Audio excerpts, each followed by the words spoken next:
लेकिन इनका अकीदा बड़ा अजीब है। तो इनके नजदीक दुरूद और सलाम भी जो है नऊज़ बिल्लाह क्या है, नापाकी है। और इसी लाइन के एक और मौलवी साहब है, जरा इनके नजदीक और क्या क्या चीजें नापाक है वो भी जरा सुनते चले आप। सुनिए। 9 मुहर्रम को हुसैन के नाम पे ज़िबा होने वाला गोश्त लेने वालों, कहते हैं बेटा ये पड़ोसी है, मुहर्रम का गोश्त लाया है, शबरात के कुंडे लाया है, ले लो कोठे ते सट दिया जे, ना खाया जेल। अगर ना लोगे तो दोस्ती खराब होगी। तू लेकर कोठे पे फेंकेगा, तेरे बेटे कहेंगे अब्बा जान ले लिया करते थे, छुप के खा भी लिया करते थे, खा लो। गैरत ईमान ये है जो गैरुल्लाह के नाम की चीज है। वो 11वीं का दूध हो, वो बीबी फातिमा की सन के हो, वो किसी हजरत के दरबार पर तकसीम होने वाला दूध हो, कहो ये गैरुल्लाह के नाम पर है, सूअर से ज्यादा हराम है, सूअर से ज्यादा हराम है। अहले तौहीद इसको कबूल। तो 11वीं का दूध हो, एक नंबर का बेवकूफ। 11वीं में दूध नहीं बिरयानी बनती है। खुद की मालूमात नाकिस और चले हैं सुन्नियों का रद्द करने। 11वीं का दूध हो, शबे बारात के कूंडे हो। अबे कूंडे शबे बारात में नहीं रजब में होते हैं। कूंडों को शबे बारात में लेके चला गया। या मुहर्रम का गोश्त हो। अबे मुहर्रम में गोश्त नहीं, मुहर्रम में दूध और शरबत मिलाया जाता है। सब उलट पुलट कर दिया। माँ को बाप बना दिया, बाप को माँ बना दिया। वहशत में हर नक्शा उल्टा नजर आता है, मजनू नजर आती है, लैला नजर आता है। ये कैफियत है इंसाफ। चलिए उलट पुलट के बाद जो नतीजा इनका था, जो नतीजा खास किया कि गैरुल्लाह के नाम पर है। क्यों कि जो तुम गोश्त ज़बा करते हो, जो जानवर ज़बा करते हो 11वीं के लिए, नियाज के लिए, फातिहा के लिए, ये गैरुल्लाह के नाम पर मंसूब कर देते हो। लिहाजा ये सूअर से ज्यादा हराम है। सूअर तो चल जाएगा, इनको सूअर खा लेंगे ये, लेकिन वो नहीं खाएंगे नियाज का। क्यों? क्योंकि वो सूअर से ज्यादा हराम। अब ये आपके 11वीं और आपके नजर नियाज और आपके फातिहा को सूअर से भी ज्यादा हराम बताए, मगर हम इतने बेगैरत है कि इन्हीं के पीछे जाके नमाज भी पढ़ेंगे। और 11वीं करने के बाद इनको दावत भी देंगे, आओ तुम हमको मुशरिक भी बोलो, बिदअती भी बोलो, हमारे खाने को सूअर से ज्यादा हराम भी बोलो, मगर रिश्ता तो हम तुम्हारे यहाँ ही भेजेंगे, क्योंकि हमको तो लड़की मिल ही नहीं रही है, हम इतने भीख मंगे हैं। लड़की भी तुम्हारे यहाँ से लाएंगे, तुम्हारे यहाँ ही लड़की देंगे। इतने बेगैरत है। फिर हमें आशिक रसूल, नबी से मोहब्बत है, शफात हो जाएंगी हमारी, जूते पड़ेंगे, शफात नहीं। इस मसले का मैं एक छोटा सा जवाब दे देता हूँ। ये क्या कहते हैं कि कुरान में आया वमा उहिल्ला बिलही गैरिल्लाह, और तर्जमा ये करते हैं अपना मनमाइनी कि हराम है वो जानवर जो गैरुल्लाह से मंसूब कर दिया जाए। अगर तुमने कहा ये गौसे पाक की 11वीं का बकरा हराम हो गया, ये ख्वाजा गरीब नवाज की नियाज का बकरा हराम हो गया, तुमने किसी जानवर को गैरुल्लाह से मंसूब कर दिया, हराम हो गया। हालांकि सुन्नी क्या करता है, जब भी जानवर ज़बा करता है ना गौसे आजम का नाम लेता है, ना गरीब नवाज का नाम लेता है। खुद हमारे उलमा का फतवा मौजूद है कि अगर किसी बेवकूफ़ ने ज़बा करते वक्त ये कहा बिस्मी अब्दुल कादिर जिलानी, बिस्मी या मोइनुद्दीन चिश्ती, वो जानवर मुर्दार और हराम हो गया। जानवर सिर्फ अल्लाह के नाम पर ज़बा होगा। हम क्या करते हैं, बिस्मिल्लाह अल्लाह अकबर कह के अल्लाह का नाम लेके ज़बा करते हैं, खाना बनाते हैं या उसकी बोटियां बनाते हैं, और फिर ये कहते हैं, दुआ करते हैं, मौला ये जो कुछ खिलाया जा रहा है, पिलाया जा रहा है, तकसीम किया जा रहा है, इस पर जो कुछ अजर और सवाब है, इसका सवाब सरकार गौसे पाक को पहुंचा। यही होता है ना। लेकिन कहते नहीं, अगर आपने मंसूब कर दिया, उसकी निस्बत गौस पाक की तरफ कर दी उस खाने की, तब भी हराम हो गया। तो इन खबीसों से पूछो कि कुरान अजीम किसका कलाम है, बोलिए। मगर उसकी सूरतों के नाम क्या है? सूरह बकरा गाय वाली सूरत, सूरह नमल चूटी वाली सूरत, सूरह अनकबूत मकड़ी वाली सूरत, सूरह फील हाथी वाली सूरत। इनसे पूछो ये जानवरों के नामों से अल्लाह की कुरान की सूरतें मंसूब है, ये अल्लाह है कि गैरुल्लाह है? सूरह आले इमरान, सूरह यूसुफ, सूरह इब्राहिम, सूरह लूत, सूरह हूद, सूरह नूह, सूरह मुनाफिकून, सूरह काफिरून, ये अल्लाह है कि गैरुल्लाह है? सब गैरुल्लाह। जब अल्लाह का कलाम गैरुल्लाह से मंसूब होकर हराम ना हुआ, तो जानवर गैरुल्लाह से मंसूब हो गया तो कैसे हराम हो गया? अब मैं आपको एक मिसाल देके आसानी से न्यास का मसला समझाते हुए आगे बढ़ूंगा और फिर इनकी बदबख्ती बताऊंगा।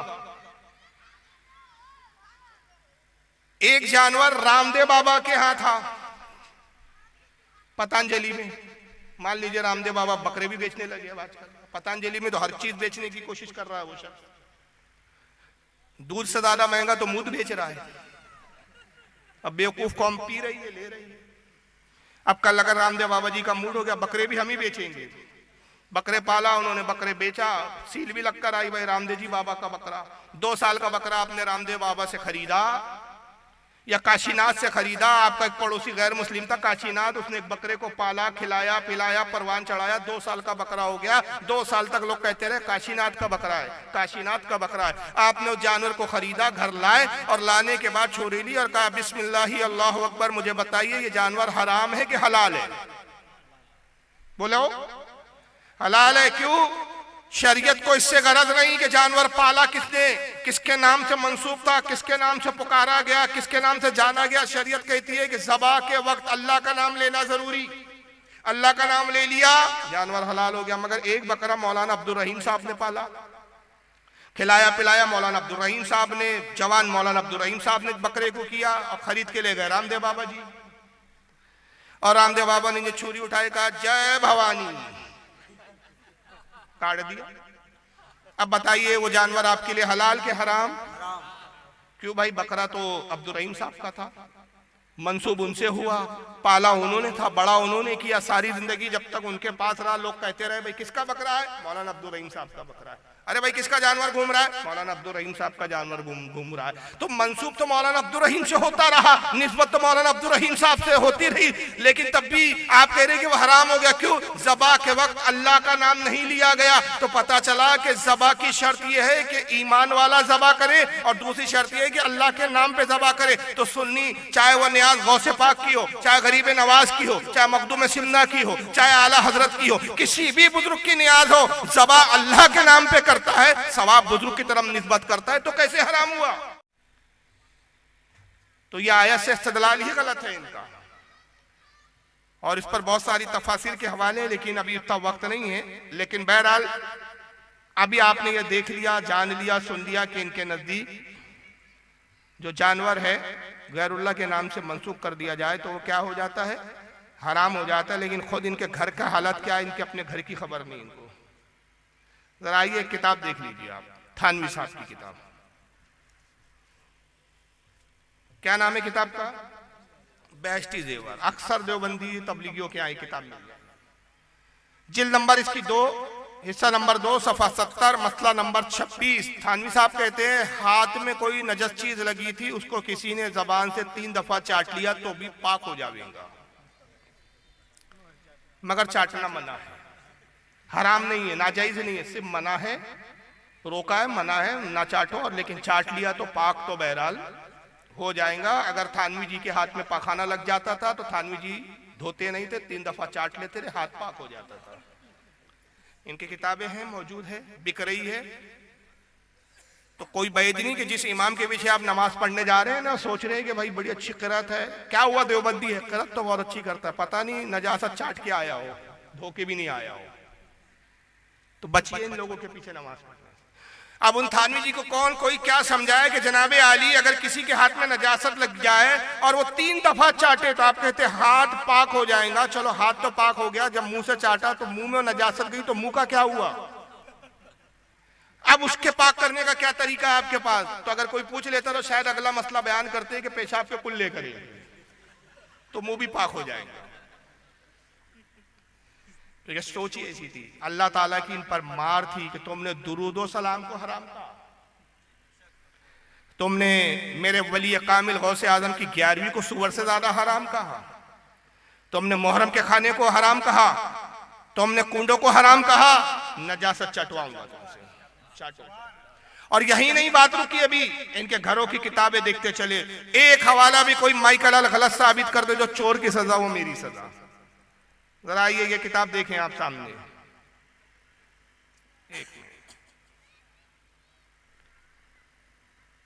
किताब का नाम है नुज़ुलुल अबरार, अरबी में है, ये मेरे पास भी मौजूद है, ये इस वक्त ओरिजिनल स्क्रीन पे सामने दिख रही है आपको। नुज़ुलुल अबरार बिन फ़क़ीह नबील मुख्तार, लिखने वाले मौलवी वहीदुज़्ज़मा अहले हदीस के आलिम है। क्या लिखते हैं जरा देखिए इनका क्या क्या पाक है, क्योंकि 11वीं नहीं खाते तो अल्लाह की मार देखिए। सुरूरुल कल्ब वल खिंजीर फफी कौलान वल अस्साहु तहरा।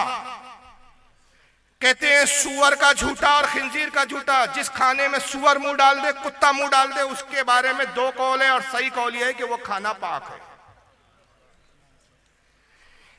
इनके मुल्लाओं ने, आज के मौलियों ने कहा कि गौसे आजम की 11वीं सुअर से ज्यादा नापाक। इनके मुल्ला पहले लिख के चले गए, जिस खाने में सुअर मुंह डाल दे वो तुम खा लिया करो, मगर गौस पाक की 11वीं नहीं खाना। ऐसे लोगों के पीछे नमाज पढ़ रहे हैं आप लोग। अभी एक और आपका सवाल बताऊंगा, क्योंकि एक सवाल जहन में बार बार कूद रहा हूँ, उसका जवाब भी इंशाल्लाह मैं आगे दूंगा। और यही नहीं, तवर्रुक क्या थे इनके आगे जरा देख लीजिए। तस्किरतुल खलील है ये किताब। मौलवी खलील अहमद अम्बेठवी बहुत बड़े आलिम गुजरे देवबंद के। अशरफ अली थानवी साहब के भी उस्तादों में रहे। रशीद अहमद गंगोई के खास शागिर्द रहेंगे। तो उम्मी भी करके इनकी दादी थी। और कौन थी उम्मी भी बता दूं मैं, मौलाना अशरफ अली थानवी की गालिबन नानी होती थी, और मौलवी इलियास कांधेलवी जिन्होंने तबलीगी जमात बनाई उनकी भी नानी होती थी। उनके हालात जिंदगी के बारे में लिखा गया, जरा सुनिए। उम्मी भी सफा नंबर 96 है। उम्मी भी की उम्र तवील हुई। थानवी साहब की जो नानी थी उनकी उम्र बड़ी लंबी हुई, पैर रगड़ रगड़ के मरी बुढ़िया, जल्दी मरी नहीं। उन्होंने नवासों की भी औलाद को देखा। आखिर उम्र में बसारत और चलने फिरने से माजूर हो गई थी। अब मर्जुल मौत में 3 साल कामिल साहिब फराश रही। साहिब फराश यानी बिस्तर पर ही पड़ी रही। 3 साल तक बिस्तर से उठी नहीं, बिस्तर पर ही हगना मुतना सब कुछ चलता था। मगर न कल्बी व लिसानी जिक्रुल्लाह में फर्क आया, न सब्र और रजा बरकजा में कमी लाहक हुई। यानी बिस्तर पे बैठे बैठे भी सब्र करती थी, शिकायत नहीं करती थी अल्लाह का, जिक्रुल्लाह करते रहती थी, सब्र करते रहती थी। जिक्र में भी फर्क नहीं आया, सब्र में भी फर्क नहीं आया। दिल से कल्बी जबानी दोनों तरह का जिक्र चलता रहा। जिस मरीज को 3 साल मर्ज इसहाल में इस तरह गुजरे, मर्ज इसहाल समझता है आपको किसको बोलते हैं? बोलिए यार, यूपी वाले तो बहुत जल्दी समझना चाहिए। हमारे महाराष्ट्र में थोड़ा समझाने में तकलीफ जाती है, क्योंकि उर्दू कम बोली जाती है वहां। अंग्रेजी और मराठी ज्यादा पढ़ते हैं लोग। आपके यहाँ तो उर्दू ही चलती है। इस मर्ज इसहाल कहते हैं लूज मोशन, जिसमें कंटिन्यू पैखाना होता रहता है। पाखाना लगना भी जिसको बोलते हैं ना, अंग्रेजी में क्या बोलते हैं उसको? Loose motion. कितने साल लूज मोशन की बीमारी रही? 3 साल लगातार बिस्तर पे हकते रही बुढ़िया। अब जाहिर है बार बार पाखाना कर रही है, तो कितने बार उठाए, कितने बार धुलाए। तो घर वालों ने क्या किया, पोतरे रख दिए थे। पोतरे हमारे उसको फाली भी बोला जाता है, वो जो छोटे छोटे बच्चों को पहना दी जाती है ना, उसी में सुसु वगैरह। आजकल क्या डाइड, उसको क्या बोलते हैं? डायपर। डायपर जो है कपड़ों के बना के पोतरे बोलते हैं उसको उर्दू में। पोतरे रख दिए गए।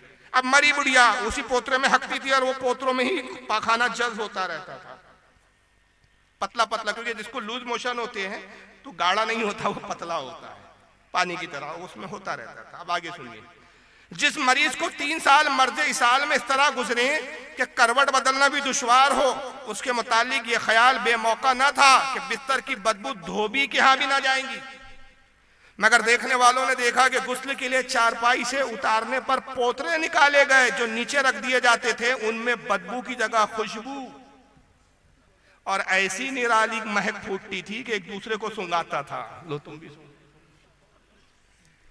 3 साल जिसमें बुढ़िया पाखाना करते रहे, उसमें खुशबू थी भाई, बदबू नहीं थी। करामत देखो बुढ़िया की। और वो खुशबू क्या करते थे, पोतरे एक दूसरे की नाक के पास ले जाके सो। पूरी महफिल में यही चल रहा था। तो कहते हैं कि फिर ये हर एक दूसरे को सुंगाता था, और हर मर्द औरत ताज्जुब करता था। चुनांचे बगैर धुलवाए उनको तबर्रुक बनाकर रख लिया गया। गौसे पाक की नियाज इनका तबर्रुक नहीं, सुअर से ज्यादा हराम। मोहर्रम का खाना इनके यहाँ, मोहर्रम का शरबत तबर्रुक नहीं, कुंडे इनके यहाँ तबर्रुक नहीं। तबर्रुक क्या है? पखाने के पोतरे, और उसको तबर्रुक बना के रख लिया गया। तो ये इस फिरके का हाल था। और इनके मुल्लाओं ने चूंकि फतवे दे रखे थे कि साहब ये सब जायज है, बल्कि यहाँ तक लिखा नुज़ुल अबरार में मनी का खाना और मनी का चाटना भी पाक है, नौज़ुबिल्लाह मिन ज़ालिक। यहाँ तक लिखा गया है कि जिन जानवरों का गोश्त हलाल है, उन जानवरों का गोश्त जिनका हलाल है, उनका पेशाब भी हलाल है, उनका पखाना भी हलाल है। यही वजह है कि ऊंट के पेशाब पीने के फतवे बाकायदा दिए गए। और जरा देख लीजिए ऊँट के पेशाब, ऊँट के पेशाब को चूंकि पाक मानते हैं, वक्त आने पे उससे वुजू भी कर लेते हैं ये लोग, पीते भी है।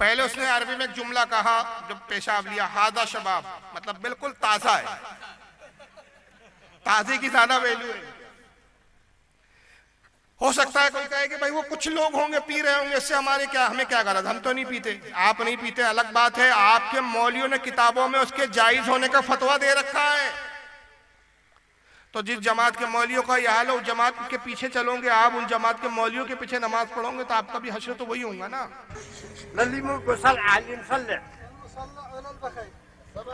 देखिए हादा शबाब,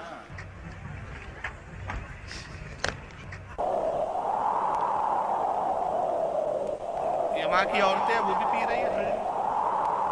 Yeah, this is fresh camel urine.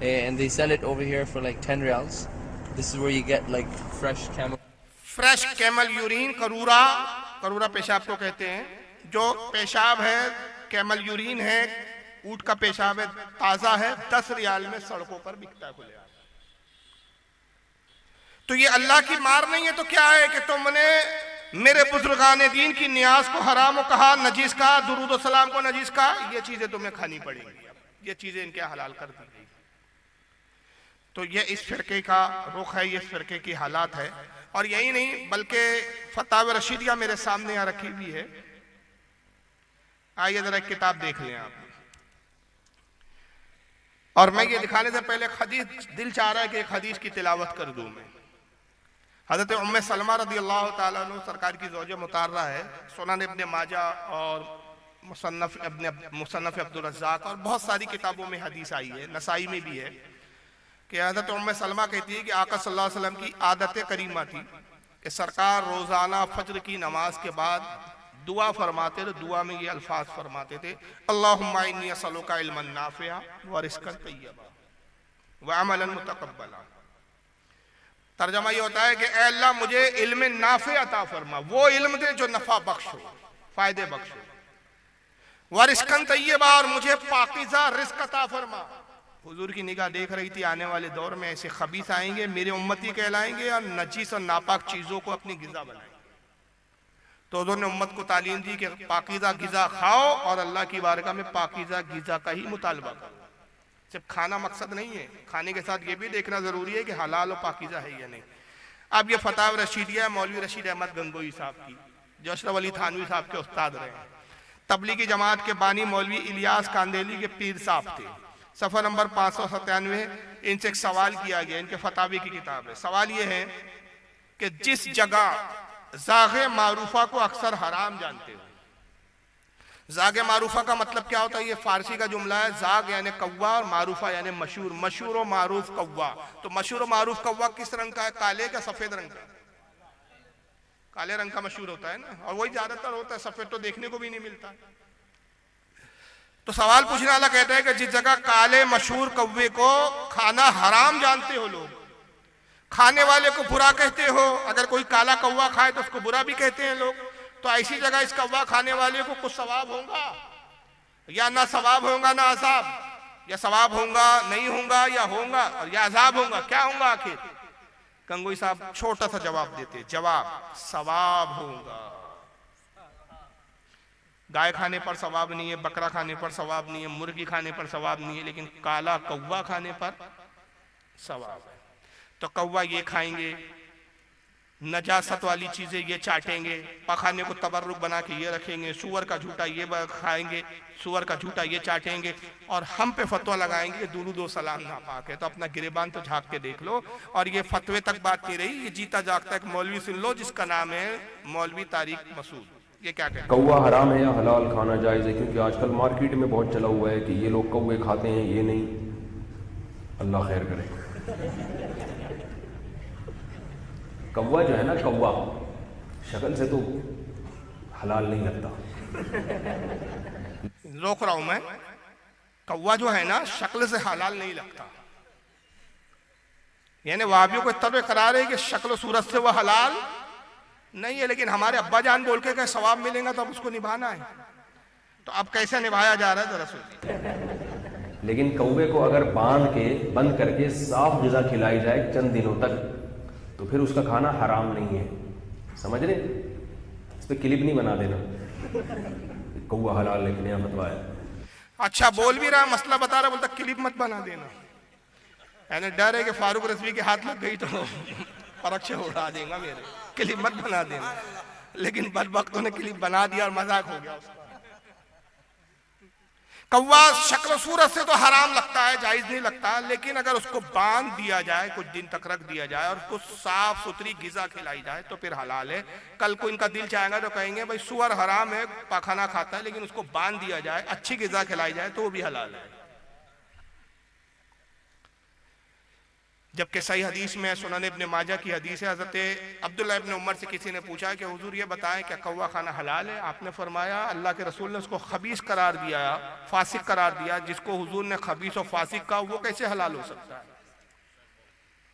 सरकार ने कहा 5 जानवर ऐसे हैं, 5 जानदार ऐसे हैं जिसपे एहराम की हालत में हाजी को उन जानवरों को हरम के अंदर मारना जायज, जबकि एहराम की हालत में हाजी को किसी भी जानवर को मारना जायज। चूटी नहीं मार सकता, खटमल नहीं मार सकता, अपने सर की जू नहीं मार सकता, और अगर मार दे तो क्या है हुक्म उसका? दम वाजिब है।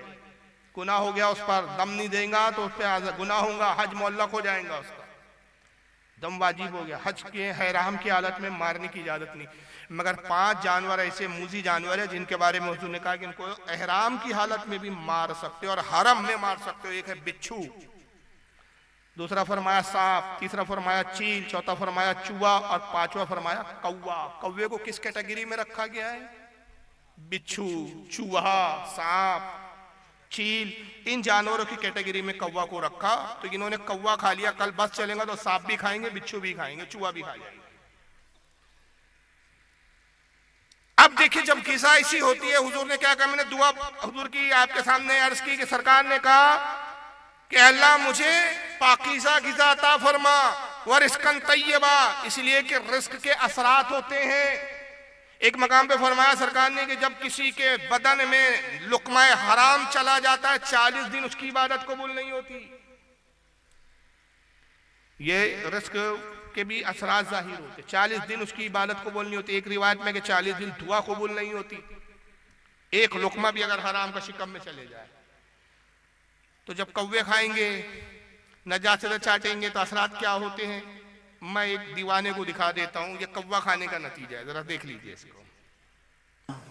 जलते हैं जिसके लिए तेरी आंखों के दिए, ढूंढ लाया हूँ वही गीत मैं तेरे लिए। ऐसा मौलवी देखे जो गाना भी गाता हूँ, फिल्म भी। अब इतना मॉडर्न मजहब होगा तो कौन नहीं जाएगा इनकी तरफ? भाई आसानी है। अब आप सुन्नियों क्या जाओ तो यहाँ तो भाई जायज नहीं है, गाना भी जायज नहीं है। गाना तो दूर है, अगर नाद भी गाने की तर्ज पे पढ़ो तो हमारे उलमा फतवा देते हैं कि वो भी जायज नहीं है। नाते रसूल भी गाने की तर्ज पर, ये अलग बात है आजकल शोहरा पढ़ने लगे हैं सब पैसों के लिए और वाहवाही के लिए, लेकिन उलमा का, हमारे मोहताज उलमा का यही फतवा है कि गाने की तर्ज पे नाद पढ़ना भी जायज नहीं। नात को गवारा नहीं किया तो खालिस गाने को कहां से गवारा करेंगे? ये मौलवी होकर तकरीर कर रहा है, मिंबर पे बैठा है और गाने गा रहा है, जलते हैं जिसके लिए। खुद कौवा खाने का नतीजा है, हराम खाने का नतीजा है। जब पखाने के पोतरे सूंघोगे तो हाल यही होगा कि बहकी बहकी बातें करोगे, हरकतें उचक्के छिचोरों की तरह करोगे। और खुद बोलोगे कुछ, अमल कुछ होगा। बोलता खुद है, अमल खुद होता नहीं है। जरा सुनिए ये। आपका वो टाइम चाहिए, बस आपने बस जैसे आप मुनासिब समझें। बैठो तो सही तुमने। नहीं, अभी नहीं कर सकते। एक दरख्वास्त दे दी है मैंने कि आप जब ये देख, मुझे कुछ कहने की जरूरत नहीं, आगे मौलवी को कौन पसंद पे देता और जब मैंने सलाम सर, आप कैसे हो? हाँ एकदम ठीक हूँ सर। और आप कैसे हैं सर? तुम्हारा तो नाम ही बड़ा मुश्किल है। या का सुरमा लगा के रखो। नजर का हया बहुत बड़ा जेवर है और नजर की आवारगी बहुत बड़ी आवारगी है। दिलों को तबाह करने के लिए इससे ज्यादा खौफनाक कोई चीज नहीं है और दिल को रोशन करने के लिए इस पर्दे को झुकाने से ज्यादा कोई चीज नहीं है। जिसकी नजर नीचे होती है, पूरी दुनिया के शैतान मिलकर उसे गुमराह नहीं कर सकते। बोल रहे हैं लेकिन निगाह नीचे रखो। हया का पर्दा बहुत बड़ा पर्दा है, नजर को झुका के रखो, बदनिगाही से बचो। ये शैतान है इस दौर के, कि इनके अमल और कौल में तजाद होता है। बोलते कुछ है, करते कुछ है। किरदार भी दिखा दिया मैंने इनका, कि इनका किरदार भी किस तरह का घटिया किस्म का किरदार है। अब एक आखिरी एक मौलवी को मैं दिखाकर रुखसत हूंगा। इसको तो मैंने नाम दिया कज़्ज़ाबे आज़म। इससे बड़ा झूठा इस वक्त शायद ही कोई मौलवी होगा। दुरूद शरीफ पढ़े आप, अल्लाहुम्मा सल्ली अला।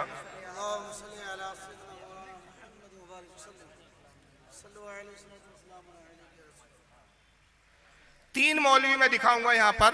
एक ही जमात के तीनों मौलवी है, तीनों जिंदा है और तीनों मौलवियों की हालत क्या है जरा देखते चले।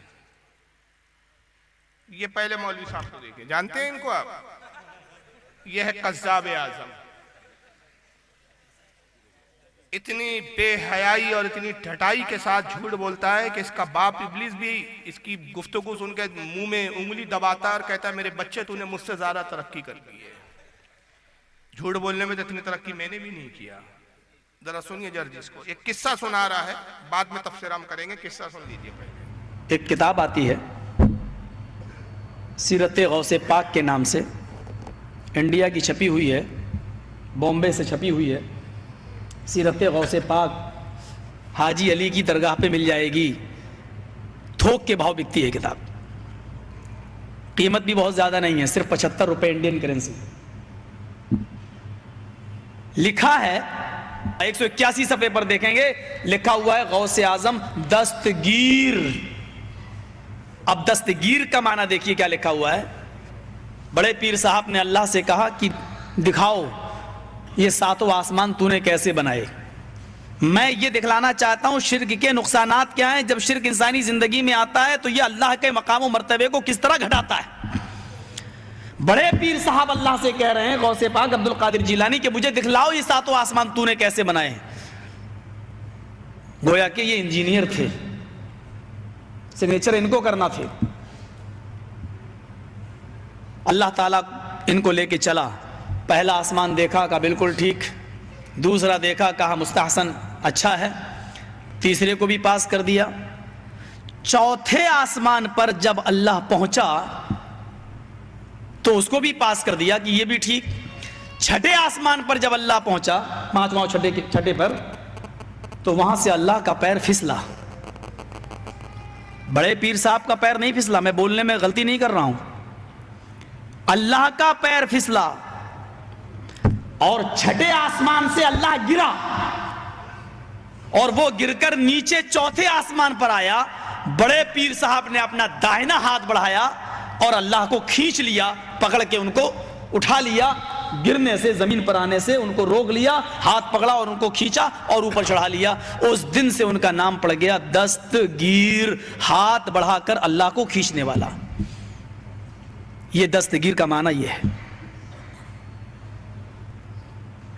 हाथ बढ़ाकर अल्लाह को खींचने वाला।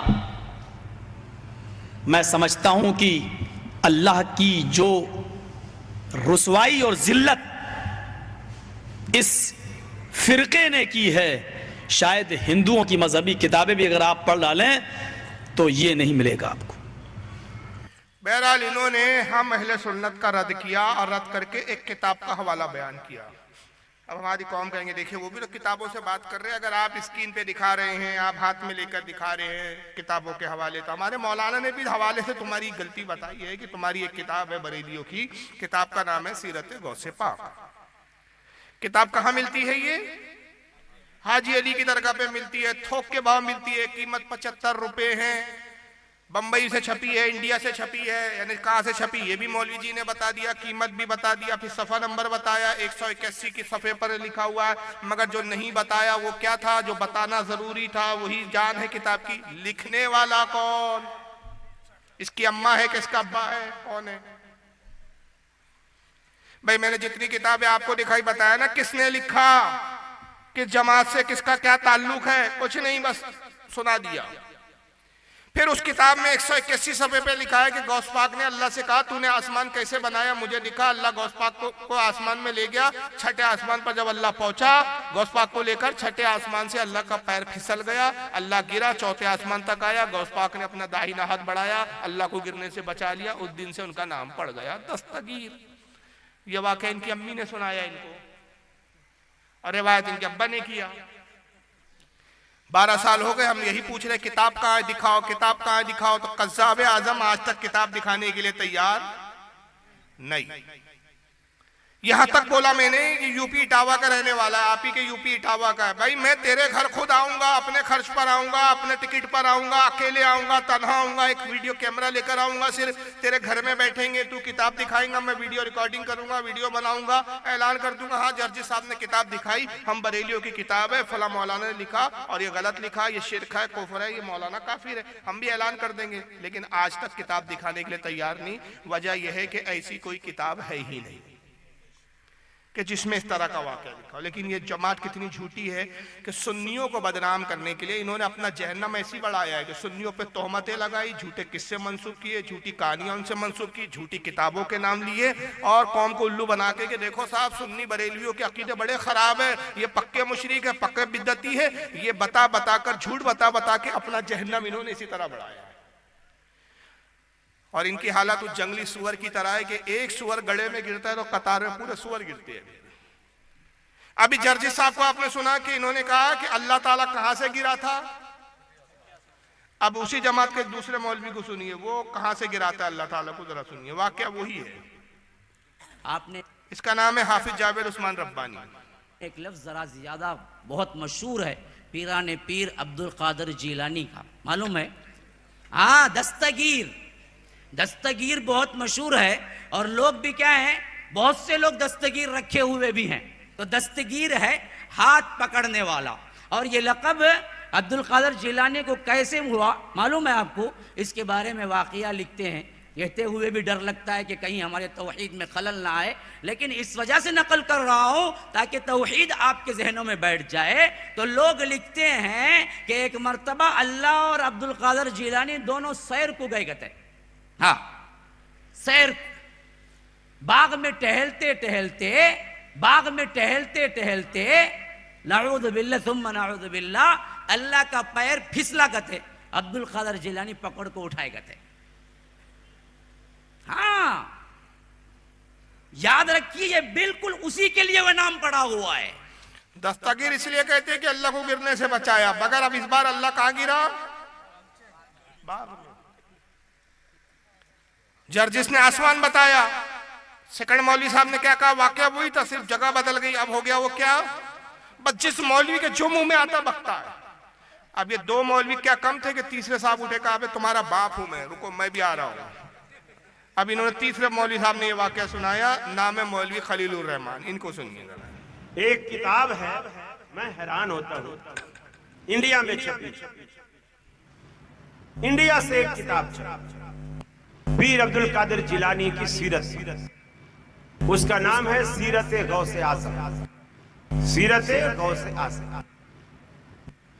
वो किताब छपी, उसके सफा नंबर 81 मेरे पास मोबाइल में उसका अक्स, उसका फोटो, टाइटल का भी और उस सफे का भी मौजूद है।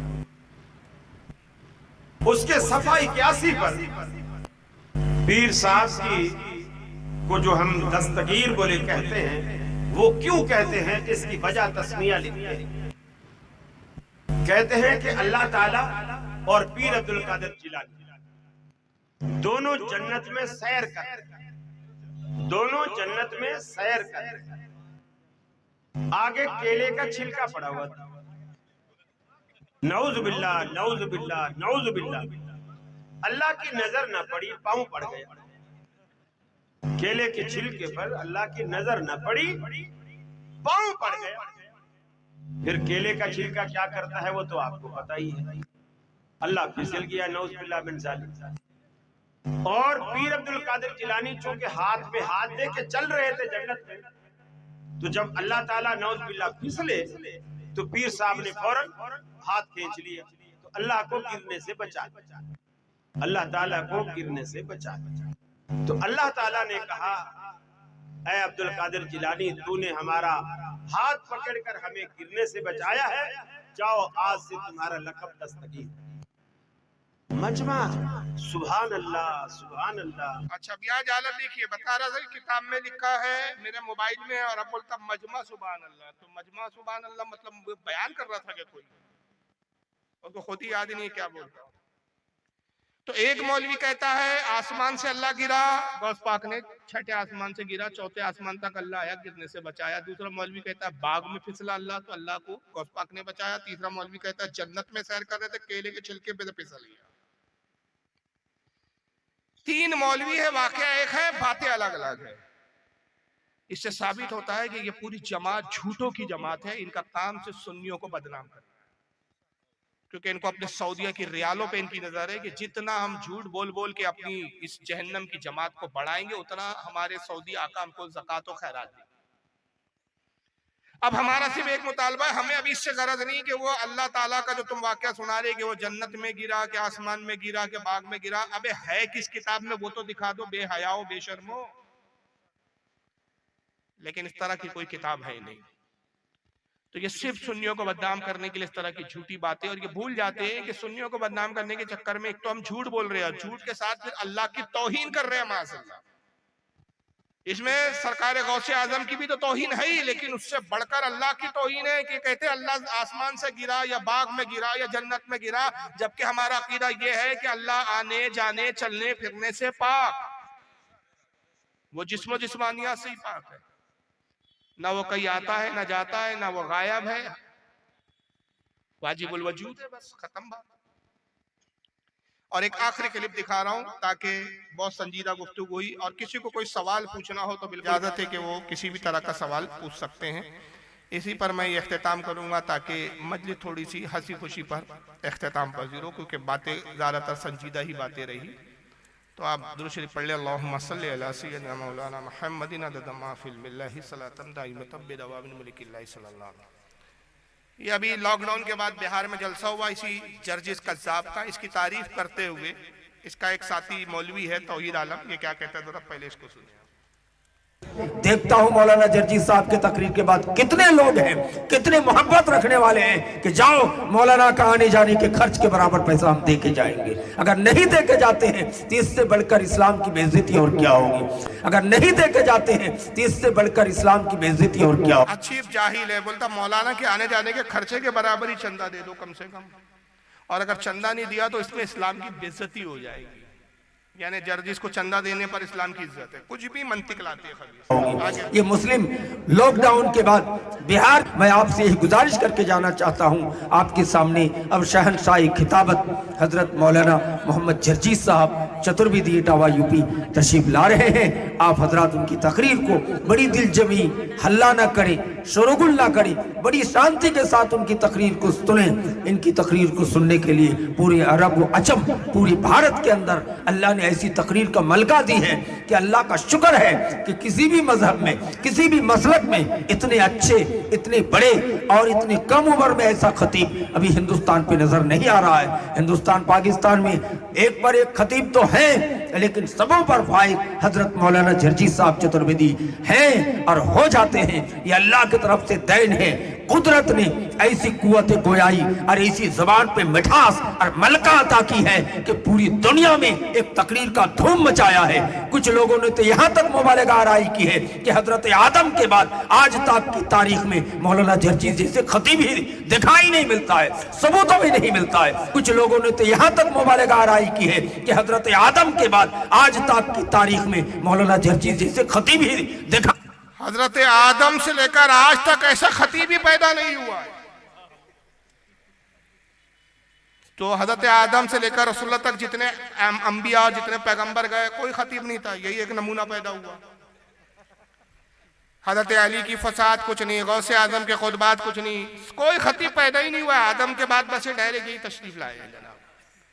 अब मुल्ला जी तो चढ़ा के चले गए, लेकिन ये अल्लाह ताला की मार होती है कि खुद अल्लाह ताला इनको इन्हीं की जबान से जलील करता है। तो ये तो चढ़ा के यहाँ से चने के झाड़ पर गया कि साहब आदम से लेकर हजरत आदम से लेकर आज तक जर्जी जैसा खतीब पैदा नहीं हुआ, मगर जर्जिस ने अपने मुंह से अपनी खुद ही हैसियत बता दी कि क्या हाल है। जरा सुन, लोग नाम भी बिगाड़ने लगे। कमीनों ने एक जगह इश्तिहार में मौलाना जर्जीस चतुर्वेदी ना लिख के चूतरवेदी लिख दिया। अब ऐसे ऐसे लोग पैदा हो गए दुनिया में, अब हम क्या करें। कमीनों ने एक जगह इश्तिहार में मौलाना जर्जीस चतुर्वेदी ना लिख के चूतरवेदी लिख दिया। अब ऐसे ऐसे लोग पैदा हो गए दुनिया में, अब हम क्या करें। इसलिए अब अतुर्वेदी चतुर्वेदी का लफ्ज काटिए इश्तिहारों से, मत लगाइए। सिर्फ मौलाना, अब आप लोग भी एक गलत कर, जर्जीस आलम, जर्जीस, मेरा नाम जर्जीस आलम नहीं है। गुस्सा आता है जब जर्जीस आलम देख लेता हूं इश्तिहार में, लगता मैं हूं ही नहीं जर्जीस आलम, भाग जाऊंगा। मेरा नाम जर्जीस आलम नहीं है, मेरा नाम मोहम्मद जर्जीस है। चाहो तो अंसारी लगा सकते हो क्योंकि मेरी बिरादरी है। एक जगह बंगाल के उस माहौल में तकरीर करने गए, बिल्कुल ऐसा माहौल था। वो कहता अब मैं दावत देती हूं, मौलाना जर्जीस आएगी, तकरीर फरमाएगी। उसने हमें लड़की बना दिया। अनाउंसर और लाल गोला की तरफ तकरीर करने गए, वो हमसे कह रहा है अब मैं, आप अदब के साथ बैठी है सब लोग, मैं आपका बहुत शुक्र अदा करती हूँ। अपने आप को भी लड़की बना रहा है और मेरा अनाउंसमेंट, अब मैं आपके सामने मैं मौलाना जर्जीस चतुर्वेदी को बुलाती हूँ। क्या इन लोगों को माइक पकड़ा दिया गया। आप हंस रहे हैं, मेरी आंखों में आंसू थे उस वक्त। देखिए क्या बना रहा है मौलाना जॉर्जीस, जर्जीस भी नहीं, मौलाना जॉर्जीस। कहां से खींच कर लाए गोल जॉर्जीस। लग रहा है पता नहीं हम वहां से नागालैंड से आ रहे हो। मौलाना जॉर्जीस आएगी, तकरीर फरमाएगी। मैंने पूरी तकरीर की और फिर वो लोग जब गाड़ी पे हमें छोड़ने गए ट्रेन में दूसरे दिन सुबह ट्रेन में, तो उधर भी मजा।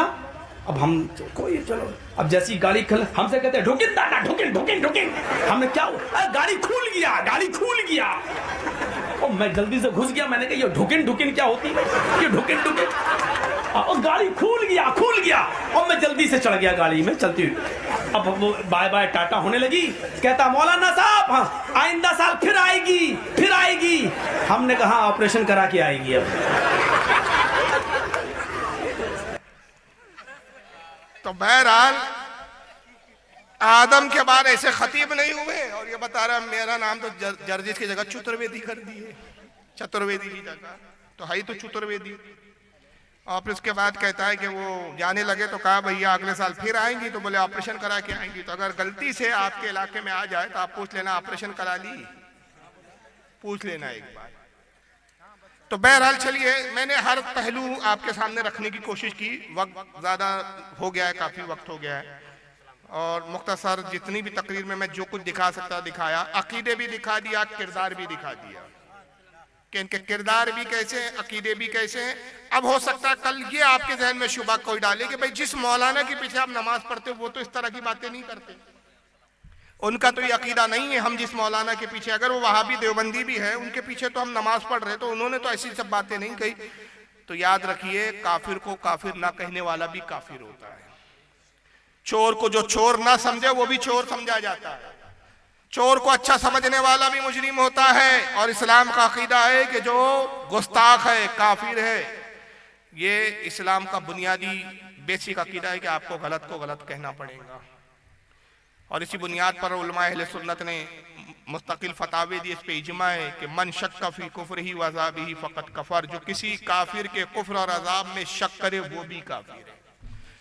तो जो मौलवी कहे कि भाई मेरा ये अकीदा नहीं, अगरचे मैं जमात से वाबस्ता हूँ लेकिन मेरा ये अकीदा नहीं, तो उससे कहिए कि जिनका ये अकीदा है तू उनको काफिर समझता है कि मुसलमान समझता है। अगर तू मुसलमान समझता है तो तू भी उन्हीं में से है। तो लिहाजा बस इनके पीछे नमाज पढ़ने से बचे, इनसे दूरी इख्तियार करे, अपने अकीदे की हिफाजत करे, अपने नस्लों की अकीदे की हिफाजत करे। अल्लाह ताला आज की इस बज़्म को कबूल फरमाए और जो कुछ भी हक बयान हुआ उसके अमल की तौफीक अता फरमाए।